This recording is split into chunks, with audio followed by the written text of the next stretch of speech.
সামনে আসতে আছে আপনার ঈদ। ঈদের কারণে আপনার সামনে লিচুর দাম কমতেছে না, যারা গাছে লিচু আছে তারা পারতেছে না। বৃষ্টি এলে ভালো মালের দাম কমতো না, খারাপের দাম কমলে কমতে পারে। এই যে ভাইরাল রনি, সে আমার সাথে থাকে কিন্তু ভাইরাল হয়েছে, এই যে এই জায়গার ভিতরে থাকে ভাইরাল হয়েছে। দামটা বেড়ে যাবার কারণে লিচুর ফলনটা কম হয়েছে, কিছু বছর থেকে লিচুও পুষ্টি কম হয়েছে, এই কারণে আপনার দামটা অনেক বেশি বাজার চড়া। বৃষ্টি এলে ভালো মালের দাম কমতো না, খারাপের দাম কমলে কমতে পারে। একটু কম বাড়ে, মানে কম রেটে যেটা আপনার নষ্ট হয়ে যাবার আশঙ্কা আছে ওটা কম রেটে বিক্রি করে ফেলে, সত্য কথা যেটা এটা। আর যেটা আপনার ভালোটা থাকবে ওটা আপনার কম বিক্রি হবে না, কারণ ওটা বাড়তি রেটে কিনে আনছে, ওটা বাড়তি রেটে বিক্রি করতে হবে। আমি আগে তরমুজ বিক্রি করছি, এই যে ভাইরাল রনি, সে আমার সাথে থাকে কিন্তু ভাইরাল হয়েছে, এই যে এই জায়গার ভিতরে থাকে ভাইরাল হয়েছে। যেখানে আমরা তরমুজের ব্যবসা করছি, যে ভাইরাল, এইখানে আমরা এখন লিচুর ব্যবসা করতেছি। আমরা ফলনের সব ফলন বিক্রি করি আপনার, যখন যখন যেটা সিজন। এই যে সামনে লিচু তরমুজের সিজন গেছে, এখন আপনার লিচুর সিজন আসতেছে, সামনে আম আসবে, আম তো আছে, আম এর পরবর্তীতে যেটা আসে নেক্সট ওটাই বিক্রি করবে।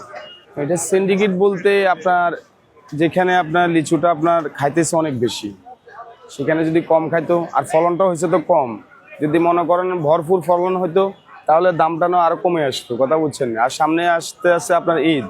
ঈদের কারণে আপনার সামনে লিচুর দাম কমতেছে না, যারা গাছে লিচু আছে তারা পারতেছে না যে সামনে ঈদ আসতেছে রেট বাড়ায় বিক্রি করবে, ওষুধ চিন্তা ভাবনা করে আপনার মাল তেমন আসতেছে না, কম কম আসতেছে। আঙ্কেল বলেন কত করে দেবেন?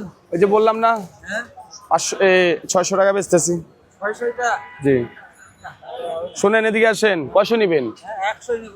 100 নিলে আপনি 20 টাকা কমে নিবেন, কত দিতেন? লিচু এটা আপনার 1200 টাকা শ। আঙ্কেল এটা 600 টাকা, আর এটা নিতে পারবেন 500 টাকা, আর এটা নিতে পারবেন 1200 টাকা। এই যে 50টা উঠে দিলাম। হ্যাঁ দাম ওনারা ফার্স্ট আসছে, দামটা দেখবো, এক দোকানে দেখছে হতে পারে রেট বেশি লাগতেছে, আর অন্য অন্য দোকান যাচাই করবে, যাচাই করার পরে দেখা যাচ্ছে না মার্কেটে আসলে রেট এটাই চলতেছে, তখন ঠিকই কিনে নিয়ে যাবে। আমার থেকে না কিনেও কিন্তু অন্য জাত থেকে কিনলেও কিনে নিয়ে যাবে, কথা বলছেন। ভালো মন্দ লিচু বোঝা আসলে লিচুটা দেখতে হবে আপনার, লিচুটা কোন জায়গার লিচু, লিচুটা কি পোকা আছে কিনা, লিচুটা আপনি দেখলে বুঝবেন। আমি গেঞ্জি গাছ দিচ্ছি ভাই 300 টাকা, আপনি 60 গাছ দিচ্ছেন 500 টাকা, তাহলে এটার কোয়ালিটি তো অবশ্যই বেশ কম আছে না।